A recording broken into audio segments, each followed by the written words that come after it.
2024 लोकसभा चुनाव के लिए एनडीए बनाम इंडिया की लड़ाई सामने आ रही है और कहा यह जा रहा है कि इस बार विपक्षी एकजुटता दमखम दिखाएगी। बातचीत करने के लिए हमारे साथ मौजूद हैं कांग्रेस के वरिष्ठ नेता दीपक सिंह जी। दीपक जी, ये बताइए, एक तरफ एनडीए, दूसरी तरफ इंडिया, इस लड़ाई को कैसे देखते हैं? नाम के अनुरूप जैसे नाम है वैसे काम होगा। एक तरफ एनडीए है जो हिंदुस्तान के कुछ उद्योगपतियों के लिए काम करता है, दूसरी तरफ इंडिया है जो इंडिया के लिए काम करेगा। और इतिहास भी गवाह है, आंकड़े भी देश के सामने हैं। जब से भारतीय जनता पार्टी की सरकार आई है, देश में बेरोजगारी बढ़ी है, महंगाई बढ़ा है, भ्रष्टाचार बढ़ा है। इंडिया की सरकार जब कांग्रेस के नेतृत्व में थी तो देश के देशवासियों के लिए काम होते थे, योजनाएं बनती थी तमाम लोगों के लिए। अब जब से एनडीए की सरकार है, काम करती है देश के चुनिंदा उद्योगपतियों के लिए, उनके लिए काम करती है।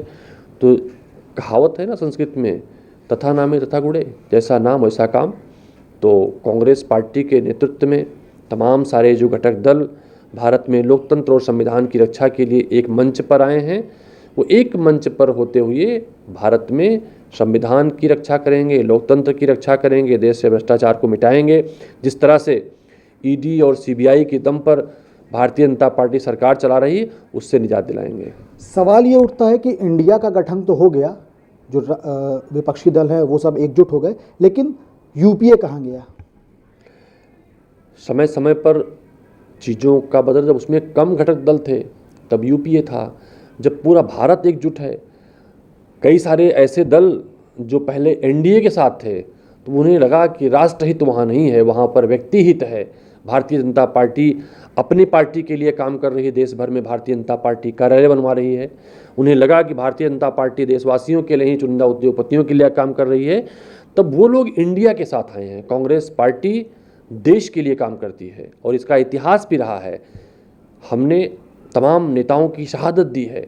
राहुल गांधी जी ने अपनी दादी को खोया है, अपने पिताजी को खोया है। कांग्रेस पार्टी ने तमाम सारे मुख्यमंत्रियों और मंत्रियों को खोया है। आतंकी हमले कांग्रेस पार्टी के नेताओं पर हुए हैं। इस बात का द्योतक है ना, कांग्रेस पार्टी राष्ट्र के लिए काम करती है, इंडिया के लिए काम करती है।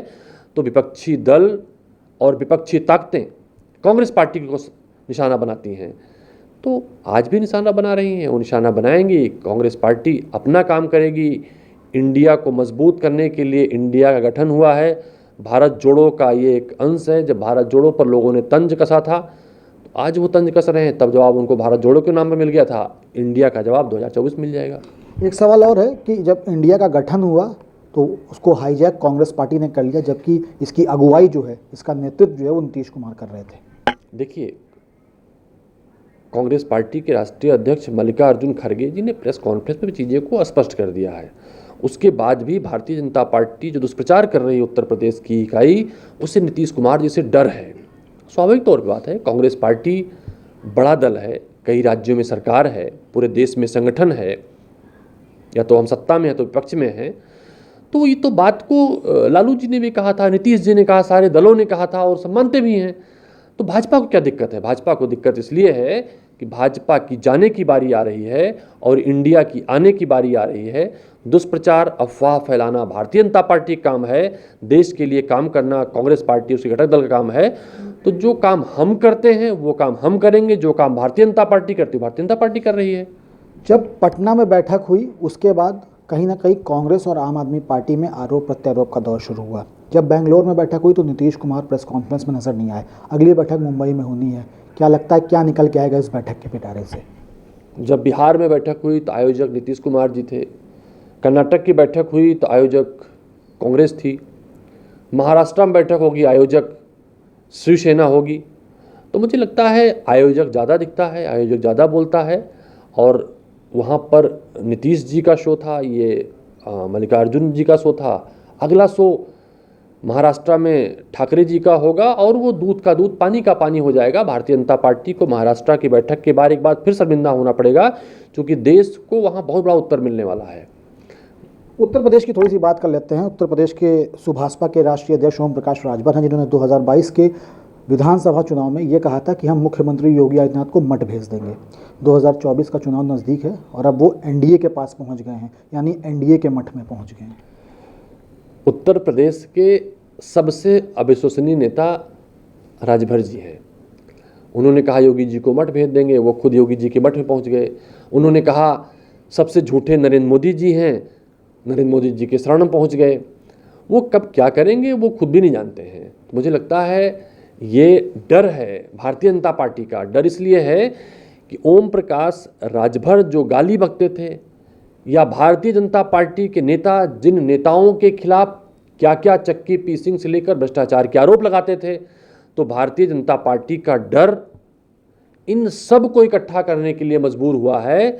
जिस तरह से भारतीय जनता पार्टी के नेता कहते थे कि ये भ्रष्टाचारी लोग हैं, एक एक टोटल हेमंतो विश्वकर्मा से लेके महाराष्ट्र के नेता से लेकर बिहार के नेता से लेकर उत्तर प्रदेश के राजभर से लेकर सारे के सारे भारतीय जनता पार्टी के साथ खड़े हो गए हैं।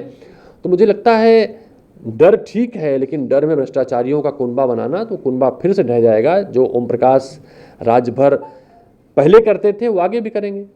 एक आखिरी सवाल है, उत्तर प्रदेश में भी जिस तरीके से देखा जा रहा है कि जो राजनीतिक दल हैं वो लगातार अपनी तैयारी कर रहे हैं, आप कांग्रेस की स्थिति को उत्तर प्रदेश में कैसे देखते हैं? क्योंकि 2022 का जो चुनाव हुआ उसमें स्थिति साफ थी कि जो परफॉर्मेंस होनी चाहिए थी वो परफॉर्मेंस नहीं हो पाई प्रियंका गांधी के नेतृत्व में, लेकिन अब आगामी लोकसभा चुनाव के लिए आप कांग्रेस की स्थिति को कैसे देखते हैं उत्तर प्रदेश में? प्रियंका गांधी जी के नेतृत्व में उत्तर प्रदेश में मजबूत संगठन बनाया था। संगठन का जो आकार था गांव-गांव तक पहुंच गया था, लेकिन एक दुष्प्रचार के माध्यम से कहीं न कहीं पोलराइज हो गया चुनाव। वो अब कांग्रेस के पक्ष में पोलराइज हुआ है। पूरे देश में जो माहौल है भाजपा या कांग्रेस, उत्तर प्रदेश में वही माहौल है। लोग भारतीय जनता पार्टी को हराना चाहते हैं, कांग्रेस पार्टी के साथ खड़े हैं। ये मैं भी नहीं कह रहा हूँ, ये उत्तर प्रदेश के आरएलडी सहित कुछ दलों ने कहा है कि बिना कांग्रेस के अब उत्तर प्रदेश में कुछ नहीं हो सकता है।